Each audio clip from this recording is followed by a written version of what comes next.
প্রিয় Facebook follower সবাই কেমন আছেন? আশা করি সবাই ভালো আছেন। আজকে আবারও নিয়ে আসলাম ঈদের তৃতীয় দিন একটা ব্লগ ভিডিও আপনাদের মাঝে। আসসালামু আলাইকুম। দেশ এবং প্রবাসে যারা আছেন তাদেরকে সবাইকে ঈদ মোবারক। আজকে নিয়ে আসলাম এমন একটা ব্লগ ভিডিও আপনাদের মাঝে। আমার দুই কন্যা, একজন হলো ফাতিয়া আর একজন হলো ফারিয়া। আসলে তারা বিকালবেলা হলে অনেক সময় অনেক মজা করে, বেশিরভাগ আমাকে পাইলে অনেক আনন্দ করে এবং একটু মজা করে। কারণ বাবা দূরে থাকে, কাছে আসলে অনেক ছেলে সন্তানরা অনেক আনন্দ পায়, এটাই বাস্তবতা। চলে আসলাম শ্বশুরবাড়িতে বিকালবেলা জমিনের মাঝখানে একটা রোড ছিল, ওই জায়গা বলে আমার মেজো মেয়ে বলতে আছে, আব্বু ওই জায়গায় চলো, ওই জায়গায় একটু ঘুরতাম গিয়ে একটু আমার কাছে ভালো লাগলো, তাই একটু ভিডিও করলাম।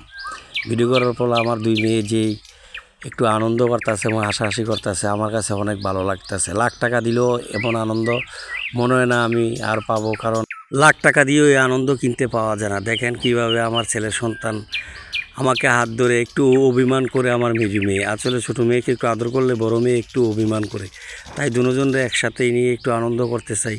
এবং যারা প্রবাসে আছেন আমি জানি তারা অনেক কষ্ট করেন, কারণ তারা ছেলে সন্তানকে দেশে রেখে তারা প্রবাসের জীবনে আছেন, অনেক কষ্ট যাপন করতেছেন, তারা আনন্দটা উপভোগ করতে পারেন নাই। আসলেই আপনারা দোয়া করি আপনারা আসা উপভোগ করে ছেলে সন্তানকে নিয়ে, এবং সব সময় ভালো থাকবেন। প্রবাসে যারা আছেন তাদের জন্য আমার ভালোবাসা অন্তরস্থল থেকে সব সময় থাকবে। আমি চাই প্রত্যেক বাবা মা এইভাবে আদর করুক ছেলে সন্তানকে, কারণ এইভাবে আগলে রাখুক।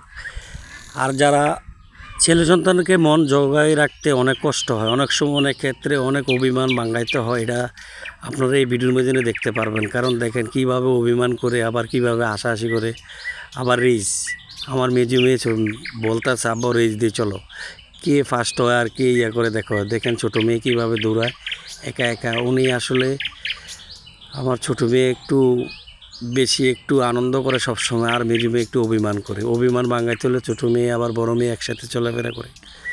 আসলে ভিডিওটা করার উদ্দেশ্য হলো বিকালবেলা হলে একটু নিজের একটু মন খুললে একটু ভিডিও করলাম, ছেলে সন্তানরা একটু আদর করলাম, তাই একটু ভিডিও করলাম। আসলেই যারা দেশ এবং দেশের বাইরে আছেন তারা সম্পূর্ণ ভিডিওটা দেখবেন। যদি আমার ভিডিওটা ভালো লাগে তাহলে কমেন্টস এবং লাইক করবেন। এবং যারা এই ভিডিওটা দেখতেছেন এবং আমাকে সবসময় ফলো করেন, তাদের প্রতি আমার ভালোবাসা রইল। আর অন্তরস্থল থেকে সবাইকে ঈদ মোবারক। কারণ হ্যালো ফেসবুক ফলোয়ার, আপনারা জানেন ইতিমধ্যে আমার বড় মেয়ে ছোটো মেয়ে অনেক আনন্দ করে, এবং আমার ছোটো মেয়ে দেখেন কিভাবে মোবাইল ভিডিও করে, দেখেন আপনারা একটু দেখেন, কষ্ট করে দেখেন আমার ছোটো মেয়ে। যে আপনাদের কাছে আমাদের পরিবারের জন্য দোয়া করবেন আপনারা সবাই। আসলে আমাদের পরিবারের জন্য আল্লাহ পাক যেন সবাইকে ভালো রাখেন, এবং আমাদের পরিবারের মতন যে আপনারা ছেলে সন্তানকে এইভাবে আগলে রাখতে পারেন এবং সবাইকে ভালোবাসতে পারেন, এই কামনা করে আজকের মতন একটা ব্লগ ভিডিও শেষ করলাম। আল্লাহ হাফেজ, সবাই ভালো থাকবেন, সুস্থ থাকবেন, সবাইকে ঈদ মোবারক। আসসালামু আলাইকুম ওয়া রাহমাতুল্লাহি ওয়া বারাকাতুহু।